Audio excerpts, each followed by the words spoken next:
ನಮಸ್ತೆ. ಇವರು ದತ್ತಾತ್ರೇಯರು, ಗಾಣಗಾಪುರದ ಶ್ರೀ ನರಸಿಂಹ ಸರಸ್ವತಿಗಳು. ಇದು ಗುಲ್ಬರ್ಗ ಹತ್ರ ಬರುತ್ತೆ ಗಾಣಗಾಪುರ. ನಾವು ಬೆಂಗಳೂರಿಂದ ಗುಲ್ಬರ್ಗಕ್ಕೆ ಹೊರಟಿದ್ದು.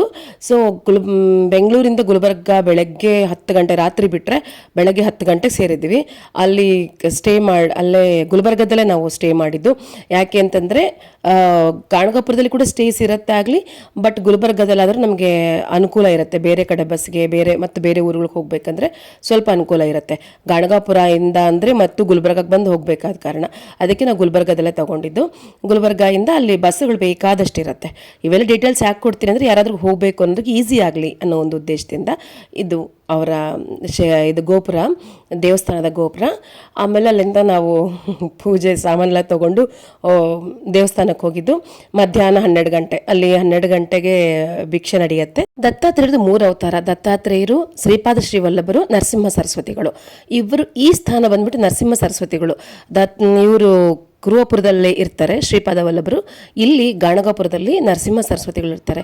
ನಾನು ಸುಮಾರು 22-23 ವರ್ಷದಿಂದ ಗುರುಗಳ ಸಪ್ತಾಹ ಮಾಡ್ಕೊತಾ ಬರ್ತಾ ಇದ್ದೀನಿ. ಸೊ ಡಿಸೆಂಬರಲ್ಲಿ ದತ್ತ ಜಯಂತಿ ಇರುತ್ತಲ್ಲ, ಸೊ ಆ ಟೈಮಲ್ಲಿ ತುಂಬ ಸ್ವಲ್ಪ ರಶ್ಶೇ ಇರುತ್ತೆ ಇಲ್ಲಿ. ಅದಾದಮೇಲೆ ಒಂದು ತಿಂಗಳವರೆಗೂ ರಶ್ಶೇ ಇರುತ್ತೆ. ಇದಾದಮೇಲೆ ನಾವು ಅಲ್ಲಿಂದ ದೇವಸ್ಥಾನದಿಂದ ಅಮರಜೆ ಸಂಗಮಕ್ಕೆ ಬಂದಿದ್ದು. ಭೀಮಾ ಮತ್ತು ಅಮರಜೆ 2 ನದಿಗಳ ಸಂಗಮ. ಇಲ್ಲಿ ದತ್ತಾತ್ರೇಯರು ಸದಾಕಾಲ ಔದುಂಬರ ವೃಕ್ಷದಲ್ಲಿ ನೆಲೆಸಿರ್ತಾರೆ ಅಂತ ಹೇಳಿಬಿಟ್ಟು ನಂಬಿಕೆ. ಹಾಗಾಗ್ಬಿಟ್ಟು ಇಲ್ಲೆಲ್ಲರೂ ಬಂದು ಇಲ್ಲಿ ನದಿ ಸ್ನಾನ ಮಾಡಿ ಇಲ್ಲಿ ಸಪ್ತಾಹ ಮಾಡ್ತಾರೆ 7 ದಿನ. ತುಂಬ ಕಠಿಣವಾಗಿ ಇಲ್ಲೇ ಭಿಕ್ಷೆ ತಗೋಬೇಕು ಕಂಪಲ್ಸರಿ ದತ್ತಾತ್ರೇಯರಿಗೆ ಅಂತಂದರೆ. ಅಲ್ಲಿ ಹಾಕೋರು ಇರ್ತಾರೆ ಬ್ರಾಹ್ಮಿನ್ಸ್ ಮನೇಲಿ.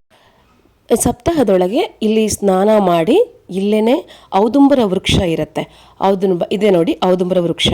ಇಲ್ಲಿ ನಮಸ್ಕಾರ ಮಾಡಿಕೊಂಡು ಇಲ್ಲಿ ನೋಡಿ ಎಲ್ಲರೂ ಕೂತ್ಕೊಂಡು ಎಷ್ಟು ಜನ ಸಪ್ತಾಹ ಮಾಡ್ತೀರಂದರೆ ಮಹಾರಾಷ್ಟ್ರ, ಆಮೇಲೆ ಕರ್ನಾಟಕ, ಆಂಧ್ರ ಎಲ್ಲ ಕಡೆಯಿಂದನೂ ಬಂದು ಇಲ್ಲಿ 7 ದಿನ ಇಲ್ಲಿ ಕೂತ್ಕೊಂಡು ಗುರುಗಳೆದುರಿಗೆ ಚರಿತ್ರೆ ಓದ್ಬಿಟ್ಟು ಆಮೇಲೆ ಅವರು ಸ್ಥಾನಗಳು ಸೇರ್ತಾರೆ. Thank you.